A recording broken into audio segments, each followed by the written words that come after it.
Yo, what's good YouTube? It's boardzy, and by far the most common request I get is for budget mouse content, but the budget mouse scene had really been the same for a while, so there was just nothing to really post about. But here I have the Darmoshark M3.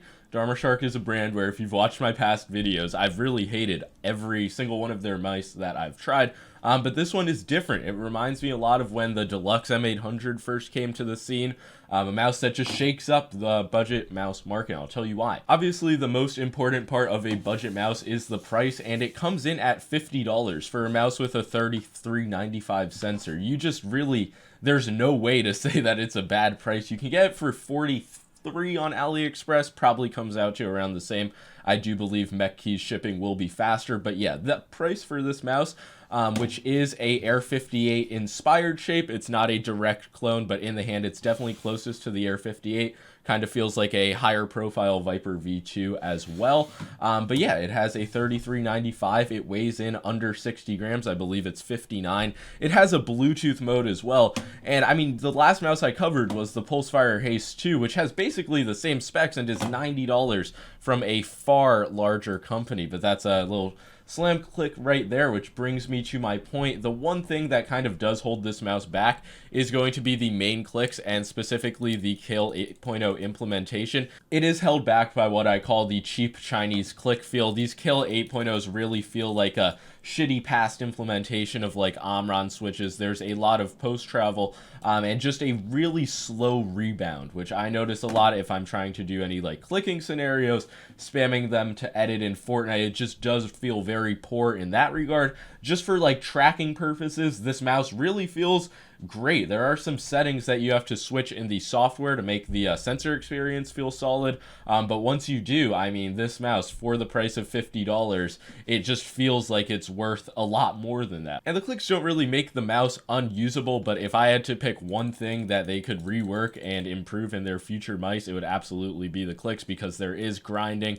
and like I said, just a noticeably slow rebound compared to a top tier mice that just have a lot snappier feeling clicks.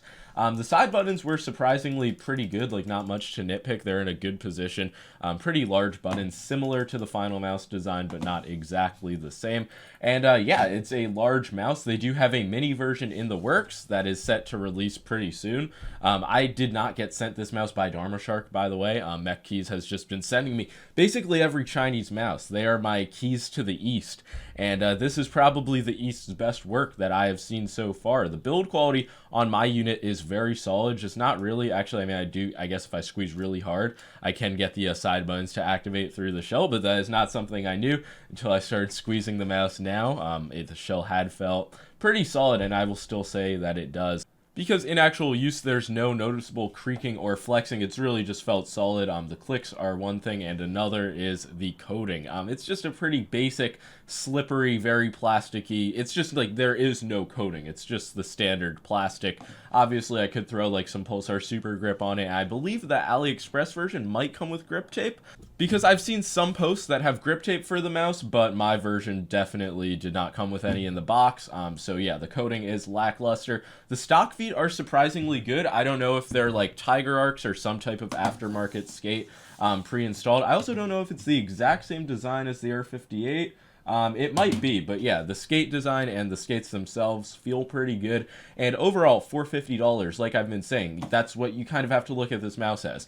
An Air 58 wireless $50 mouse. You can't expect like absolute perfection, but I know that they can improve things like the click quality and even the coating potentially in future batches. The sensor implementation, I really did not have any bugs with it. Just like I said, you gotta disable the ripple setting, enable esports mode, and then like lower the debounce in the software. I've tried a lot of these Chinese mice now, and not a lot of them are really gems, but I would say that this is, and to the point where I'm going to be keeping my eye on like everything Darmoshark comes out with, because this is just really a very high potential mouse.